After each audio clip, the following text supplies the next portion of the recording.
Hi, Assalamualaikum and good day everyone. So today we would like to explain about how the training and development positively affect the organization. But before that, I would like to introduce myself first. So my name is AINA SYAZWANI binti YUSRI and my matric number is 2022798213. So what is training and development? Alright, basically, training and development refers to educational activities within a company created to enhance the knowledge and skills of employees while providing information and instruction on how to better perform a specific task. Basically, training and development is one of the main functions of the Human Resource Management Department. Actually, training can be defined as a systematic setup where employees are instructed and taught matters of technical knowledge related to their jobs. It focuses on teaching employees how to use particular machine or software or how to do specific tasks to increase efficiency. While development can be defined as overall holistic and educational goals and maturity of people in managerial position. So as a result, training and development in human resource management is the foundation for getting the best out of each and every employee.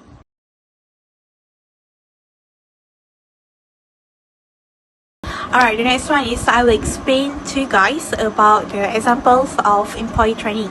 So the first one is orientation. So as we know, many new employees undergo an orientation process during their first few days at a company to learn critical information about their job position. For example, they might discuss their benefit plan with HR department, and then they also meet co-workers and learn about the organization value system. Orientation are often an important step in the recruitment process as they can be an employee's opportunity to learn how the company functions on a day-to-day basis. Depending on the company structure, sometimes instructor may present information in a classroom environment or host one-on-one discussion. The next one is onboarding. Onboarding is a training process that helps new employees learn key information about their job's position and a company's protocol. It may involve tasks like entering a staff member's personal information into an internal computer system and then explaining their job duties and providing important tools for career success. When onboarding with a group of new employees, the company may provide lecture-based instruction or digital presentation. These processes can last between a few weeks to a year, depending on a company's preferences and an employee's needs. Thirdly is internal training. So basically, internal training is when current employees work with new hires to discuss skill building techniques and other professional development goals. This process can be especially valuable when you are hiring a few employees at a time and also organizing a small-scale training seminar. It also can allow you to focus on your specific question or concern. So internal training can also allow new employees to receive more tailored instruction as their instructor understand key protocols and strategies for a specific company. The next one is outsourced training. So outsourced training describes when a company hires a professional to train employees on a certain skill set. Hiring a specialized company to host a training session can help to provide information to an entire department quickly, as these professionals may have additional learning resources and strategies to better instruct large groups. They may also offer a unique perspective on workplace procedures, as they may introduce unfamiliar strategies that benefits a company's practices or streamline its operation. Alright, other than that is management training. So basically, management training teach employees how to oversee a team effectively.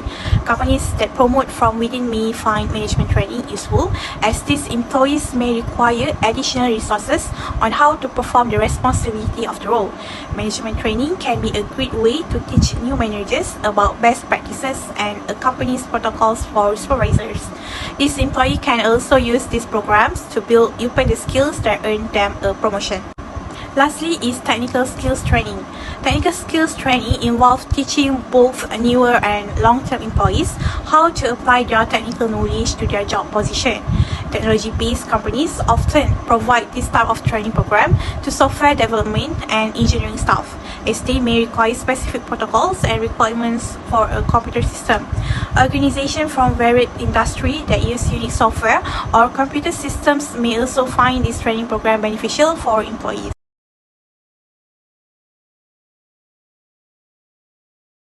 Assalamualaikum, my name is FAIZATUL and I will present about gaining soft and hard skills.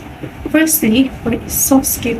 Soft skills is a subjective skills that are harder to measure, requiring more discretion or judgment, but equally valuable in the workplace. There are a few of soft skills trainings such as ethics training, diversity training, leadership training, communication training, team training, time management training, and interpersonal skills training. Next is hard skills. What is hard skills? Hard skills is the tangible and teachable skills needed to do a job. There are a few hard skills training such as on-the-job training for new hires, basic skills training, budgeting and accounting training, machinery operation training, IT or computer training, customer service training, and compliance training.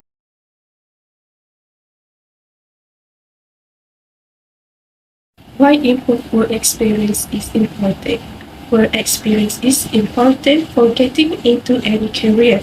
Having some can make you stand out from the crowd on applications for courses, training, and jobs. Work experience can be useful for anyone of any age and at any stage of your career. There are a few ways on how to improve work experience. Firstly is deliver excellent communication. Most HR leaders and business professionals agree that communication is important. Use communication tools to share good news and bad news. Next is create a positive work environment. A positive work environment is the result of a combination of factors like flexibility, inclusivity, and diversity. A flexible work environment allows employees to work in their preferred environment at their preferred hours. Additionally, it is important to promote diversity and inclusivity by watching employees interact that by recognizing and reward inclusive behaviors.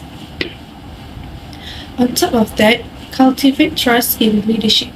In order to fully trust the organization's leadership, the employees need to be aware of its mission and purpose. Communication from top managers should always be honest, transparent, and inspiring. Lastly, to make management supportive, great managers make employees feel supported during day-to-day operations, and great managers also provide coaching for employees by giving frequent feedback, encouraging employees to learn from others, building their confidence, and sincerely asking how they can help the employee achieve their goals.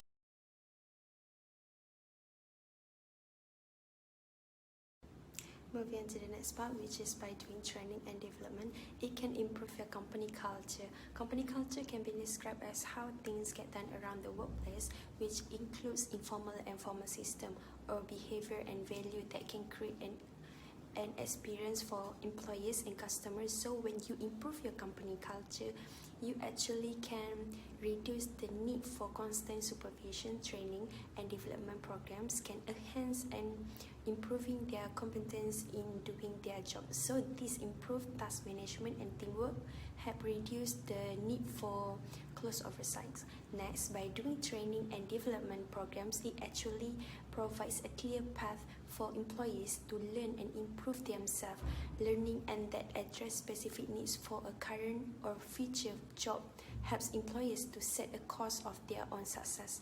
And the next one is next, training and development also embrace individuals, value holistic training and programs, celebrate differences, and encourage learning based on individual interests and background.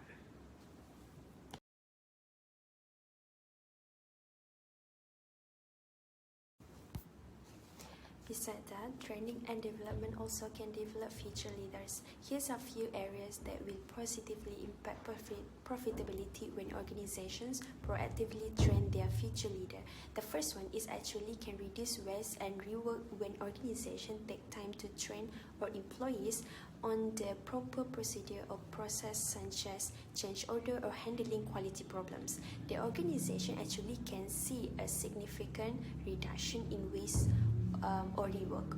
Next is also increase customer satisfactions. Customers can feel the difference between organizations that train their people with a good customer service and those who don't. Higher customer satisfaction leads to higher customer retention and ultimately a more profitable line. In the third point is the standardizations of work processes. When the organization take time to train their people on leadership processes such as how to delegate, coach and hold people accountable for their result, it actually creates a consistency across department. It also ensures employers are being developed as well as being treated friendly and consistently.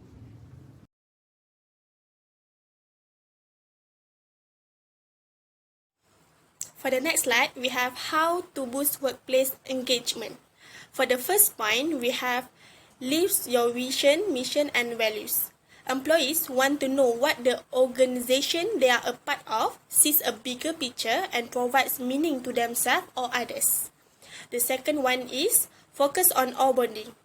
First impressions are vital, even inside the workplace. Use the onboarding process to show new employees what makes your company culture unique and how they play a vital role on the team and the company as a whole. The last one is train employees to succeed in their roles and beyond. One of the biggest reasons people seek a job change is career growth opportunities. Creating clear path for employees' development will help to improve employee recruitment and retention.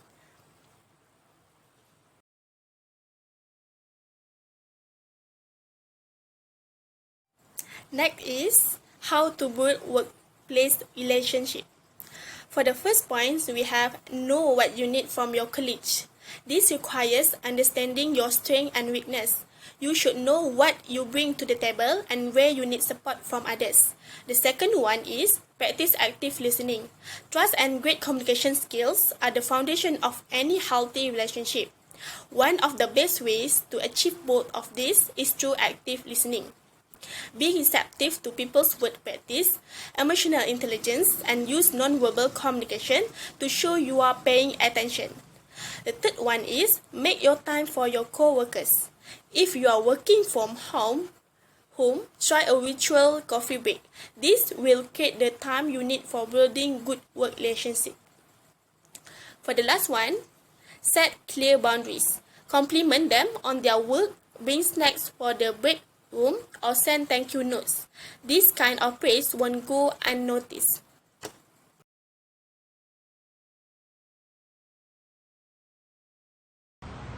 Hi, Assalamualaikum warahmatullahi wabarakatuh. My name is FIRDAUS bin Muhammad SHUKOR. My ID number is 2022910769.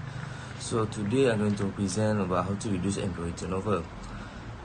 Number one is increase wages. Be sure that you are paying employees a fair going wage for their work or better and offer them a competitive salary and benefits. If you don't, can you really blame them for ditching you? This might seem like a no-brainer, but you'll be surprised how companies offer competitive pay and raise the raises that keep up with employee performance, development and rising works. Number two, respectful work environment. In one study, respect in the workplace was revealed to be a key factor in voluntary turnover. Find ways to cultivate and nurture respect in your workplace and it will pay off in higher employee retention.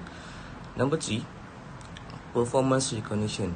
As we explore at length above, a key way to reduce employee turnover is to show your employees they are valued and appreciated. How? By offering them a true real-time employee recognition that celebrates their achievement and efforts. Of course, the best way to do is through a comprehensive strategic employee recognition program, ones that leverage technology to amplify recognition and broadcast it throughout your company. That way, everyone can see what your organization's culture values, participate in congratulating and reinforcing those values. and be inspired to emulate them. Lastly, respectful motivation. The notion of happy employees may sound a bit soft and squishy to many executives, but the numbers behind it are insane. But a high employee morale is a key indicator of job satisfaction. Absenteeism and alignment with values. Just for starters, investing in the happiness of your employees will pay dividends in engagement productivity.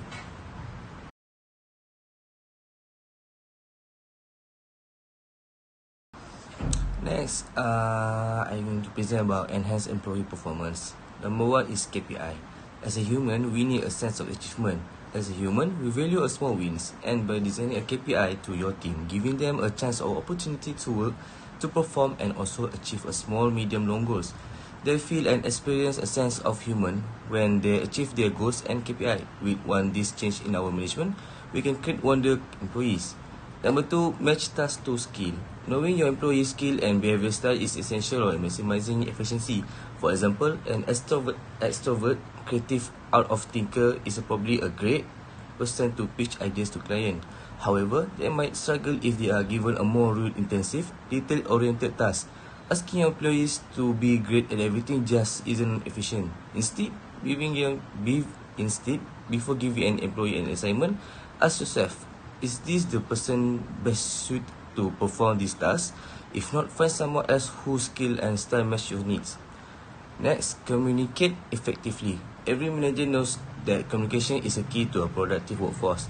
Technology has allowed us to contact each other with more click of a button, or shall we say tap of touch screen. This naturally means that current communication methods are as efficient as possible, right? Not necessarily. Next, keep goals clear. You can expect employees to be efficient if they don't have a focused goals to aim for. If a goal is not clearly defined and actually achievable, employees will be less productive. So try to make sure employees' assignments are as clear and narrow as possible. Let them know exactly what you expect of them and tell them specifically what impact this assignment will have. One way to do this is to make sure your goals are defined as specific, measurable, attainable, realistic, and timely. Before assigning an employee a task, ask yourself if it fits each of these requirements. If not, ask yourself how the task can be tweaked to help your workers stay focused and efficient.